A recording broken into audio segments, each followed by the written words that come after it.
What's up, YouTube? I'm going to make a quick video for Jimmy C's contest 1 year anniversary thing. I'm not going to do any other video contest videos, I don't think. But yeah, so this is pretty quick and easy, so it's only going to be a couple minutes. The first thing he had wanted was, actually let me bring it up, was, what comic books first appearance or whatever was out the month and year you were born. I went to that link he put up, and there wasn't too many of them, but there was a few good ones.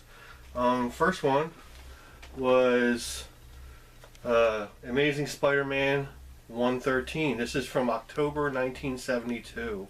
That's the year I was born. I'm an old fart. I'm going to say another word, but I'm trying to watch my language. Yeah, so this is the first appearance of Hammerhead. Pretty cool. Next one, I do have it, I just couldn't find it. I went through some boxes real quick and I thought it was in there, but I guess it's not. It's the Commandy #1. Yep, that came out October 1972. And so that was the first appearance of Commandy, I believe. I'm pretty sure it is. And this isn't really a first appearance, but it's a #1. And it was Swamp Thing #1. Came out in 1972.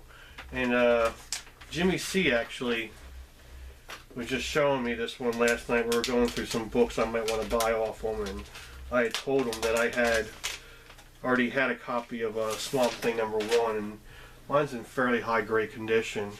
And also, I'm just going to show it for him. See, down here on the bottom, I had this book for like a year and I didn't realize it, but down here on the front page there is signed by Bernie and Wayne, whatever his name is, Len Wein. So that's pretty cool. That was a cool find when I opened it up for the first time after a year of owning it. So yeah, so that's the books that I could find that were really of any significance. There was a lot of books, obviously, came out in October that year, but these are the ones that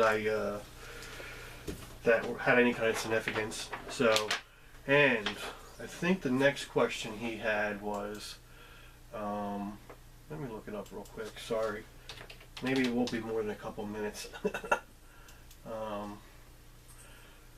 see. I just had it on here, but I went off of it. Okay.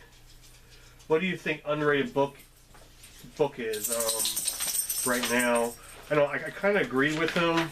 Definitely, I think Hawkman's going to be picking up. I think it already is starting to. But what was the other one he said? Submariner.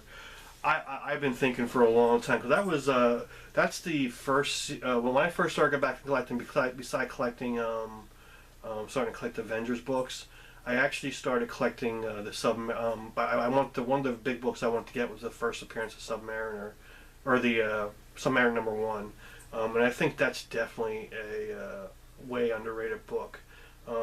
There's a number of them. I couldn't.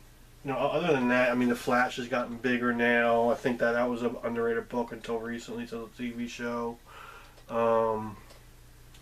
Yeah, I mean, what he said basically were the ones that I would have thought of. I still think, of course, I gotta go to the ones that, my favorite, Grendel. I still think Grendel is way underpriced. I really think that would make a great movie. But that's about it. Let me see. And there was another one he asked too. Oh, my biggest regret, purchase I didn't make. This is easy. When I first started back in collecting, I had a little bit of money put aside, and I was using that to start my collection up. And I had just bought, I think, my Amazing Spider-Man #1 at the local store. And right before I went there, right before I went to the store to get it, I had just bid on eBay for a Journey into Mystery '83, and I'll tell you, I bid $1,200 on this book, and it was probably at $225, I guess, and $1,200 back then. Well, if I would have, I basically, and I wasn't willing to go higher, and I was outbid at $1,200. If I would have went up 50 more bucks, I would have had it. And I'll tell you what, that's the biggest regret. Every time I think about it, I just, because I looked at the prices now. I actually I was looking yesterday to see how much I could get one for. And right now it's just out of my price range now. I'm just not willing to spend that amount of money. So that's my biggest regret. I haven't really had too many regrets since then, because usually when I see something, I buy it. If I see a good deal or something, I usually buy it and I just make it work. If I don't have the money, I'll try to use a credit card or something like that or whatever. I just, I definitely don't want to have that regret anymore. But yeah, congrats, Jimmy C, on your 1 year. That's it, thanks. Bye.